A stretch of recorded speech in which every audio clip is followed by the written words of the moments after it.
Hi children, this is your ANR sir with a new lesson for class 7th state syllabus students, and name of the chapter is fractions, decimals and rational numbers part 1. Children, just you think, your father gave you 10 chocolates and asked you to share them with your younger brother or younger sister equally. What do you do? Do you keep 6 and give remaining to your younger brother or sister? If you say yes, then you didn't follow your father's instructions correctly.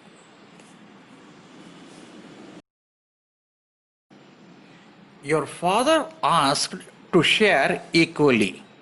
So, you divide the chocolates into 2 equal parts and you take one part. How many chocolates do you get? You get 5 chocolates. If instead of chocolates, your father gave you a cake to get shared with your younger brother or sister, then what do? Very simple. You take one knife and with that you cut it into 2 equal parts. Each part is called half of a cake. In figures, we write as 1/2 of a cake. To cover your books, you get cardboard sheet. You want to make it into 2 equal parts. How do you do it? What do? First, you fold that cardboard sheet equally. That makes 2 equal parts. So, at the fold, that means at the center line, with the help of a scissors, you cut. Then you get 2 equal parts of that cardboard sheet. So, each part is called half of a cardboard sheet. In figure, we write as half of a cardboard sheet. My dear children, you are asked to draw a semicircle and to color it. How do you do it? Very simple. You take a paper and a ruler, and as shown in the figure, you draw a circle taking some radius. Then you join the diameter and you color half of the semicircle, half of the circle, which is known as a semicircle. So each part is called half of a circle. In figures, we write as half of a circle or semicircle.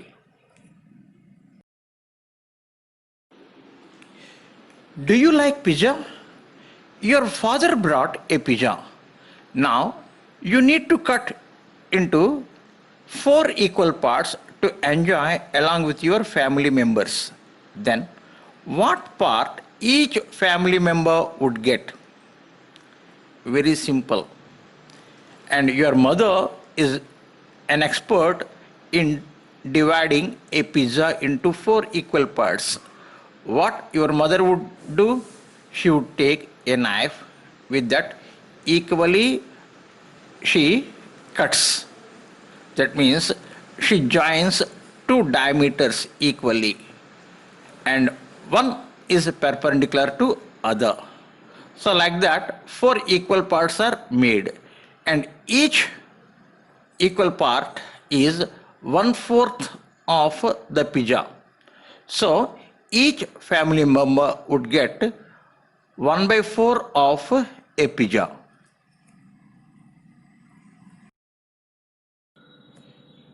Now, let us learn how to compare two fractions in case they have the same denominator. Here, some fractions are given: 1 by 5, 2 by 5, 3 by 5, 4 by 5, and 5 by 5. All these fractions have same denominator 5. So, in order to find the fraction that is greatest, we should check the greater numerator.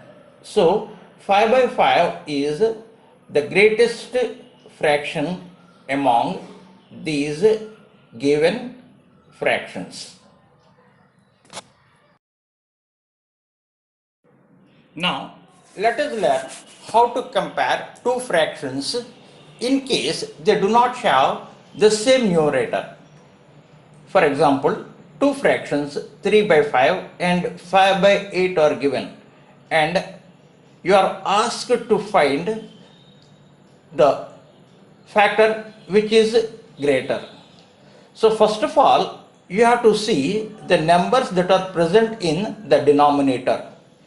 Here you have 5 and 8, and 5 and 8 do not have any common factor. Hence, we have to multiply both 5 and 8. We get product 40. So, for this 3 by 5 and 5 by 8, we should make the denominator 40. In order to make the fraction 3 by 5's denominator 40, we need to multiply both numerator and denominator by 8. So 3 into 8 by 5 into 8, that is 40. Second fraction 5 by 8. Here, in order to make the denominator 40, we need to multiply both numerator and denominator by 5. So this fraction would become 5 into 5 by 8 into 5, that is 40. So now we get these two fractions as 24 by 40 and 25 by 40. So it is very clear 25 is greater than 24. So that fraction which has 25 as a numerator is greater. Therefore, 5 by 8 is greater than 3 by 5.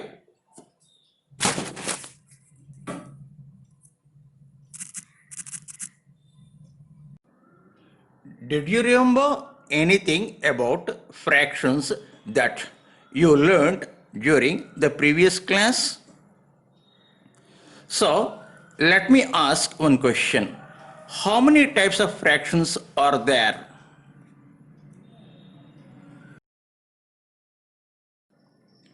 There are three types of fractions. They are proper fractions, improper fractions, and mixed fractions. Now, let me ask you another question. Can you identify the type of fraction given to you by simply seeing? In proper fraction, numerator will be smaller than denominator, and always the fraction is less than 1. Let me repeat. In proper fraction, numerator will be smaller than denominator, and always the fraction is less than 1. In improper fraction, numerator is more or equal to denominator. Let me repeat. In improper fraction, numerator is more or equal to denominator. In our previous class, we learned how to convert an improper fraction into a mixed fraction. convert the following improper fractions into mixed fractions. 11 by 2. 11 by 2 is an improper fraction. The reason is the numerator 11 is greater than the denominator 2. And now, in order to convert this into a mixed fraction, what we need to do is we have to divide 11 by 2. So 5 times it goes. 5 2s are 10. So 11 minus 10, 1. So we can write 11 by 2 as 5 1 by 2. And this 5 by 1 by 2 is called a mixed fraction. So now one more example. 25 by 7. So this 25 by 7 is an improper fraction. How did we identify that? Here the numerator 25 is greater than the denominator 7. So now, in order to convert this 25/7 into a mixed fraction, how many times it goes 25 by 7? 3 times, because 3 7 is 21. So 25 minus 21, 4. That means 3, 4 by 7. And this 3, 4 by 7 is a mixed fraction. 3 is a whole number and 4 by 7 is a fraction. A mixed fraction means what? A whole number plus a proper fraction. Thank you for watching this video. Visit us at Ayala Somyajula Nageswar Rao for more videos on mathematics. Subscribe to our channel on YouTube.